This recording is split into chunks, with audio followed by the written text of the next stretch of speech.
Son bureau à elle, c'est ici. Au beau milieu du cimetière, Sophie Fettig est nettoyeuse de tombes, ou plutôt de la pierre du souvenir comme elle l'appelle. Et comme à chaque nouveau monument qu'elle vient faire briller, la jeune femme a ses petits rituels personnels. Quand j'arrive, je leur dis bonjour, je me présente. Voilà, je suis la fée. Les anges, je viens nettoyer votre dernière demeure. Et tu penses qu'il te répondrait quoi s'il pouvait te parler? Je pense qu'il me dirait que c'est gentil, que c'est... vous êtes une fée, je pense qu'il me dirait. Je pense.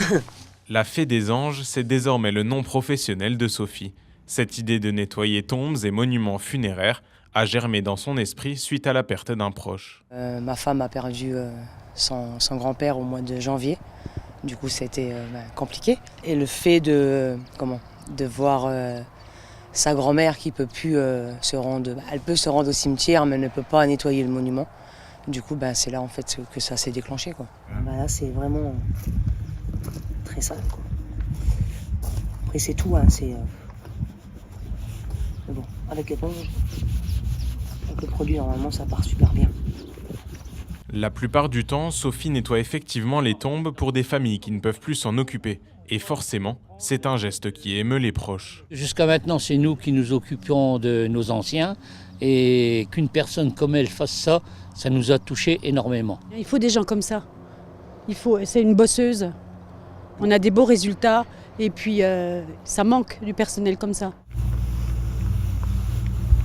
J'en ai fait un, celui-là de ma tante, qui n'a pas été fait pendant des années. Et j'ai commencé à 9h30 jusqu'à 16h30 à peu près, qui était. Ouais, 16h30. Du coup, là, il y a pas mal de travail. Après, c'est sûr qu'on passe plus de temps quand c'est du béton, ça c'est sûr, mais peu importe, moi, je suis bien avec eux. Depuis quelques mois donc, la bragarde s'épanouit dans son nouveau métier qui colle parfaitement à sa personnalité. Sophie, c'est un bout en train, elle ne tient pas en place. Donc déjà besoin de bouger et elle est très maniaque. Ça a toujours été, il faut que tout soit carré, soit tout à sa place, il faut que ça brille. Donc déjà, son surnom chez nous, c'était la fée du logis, on l'appelle comme ça. Donc maintenant, c'est la fée des anges. Je suis quelqu'un qui... Oui, très maniaque. De toute façon, il faut que ça soit tout carré chez nous. Tout propre, on pourrait même manger par terre. Tu pourrais même manger du coup sur les monuments que tu nettoies? Ah oui, oui, hein. Quand des fois j'ai pas le choix, quand des fois le midi je rentre pas.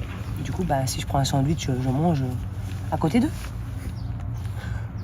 Passionnée par ce qu'elle fait, la bragarde de 40 ans prévoit de partir prochainement au Mexique pendant la fête des morts. Là-bas, le deuil s'exprime davantage en festivités. Et on est plus triste en France. Que là-haut, au Mexique, ils sont tristes, mais pas pareil que nous, ils font la fête quand même. C'est quand il y a des lumières, c'est décoré, c'est beau. Les cimetières, ils sont beaux au Mexique. J'espère, un jour, je partirai au Mexique.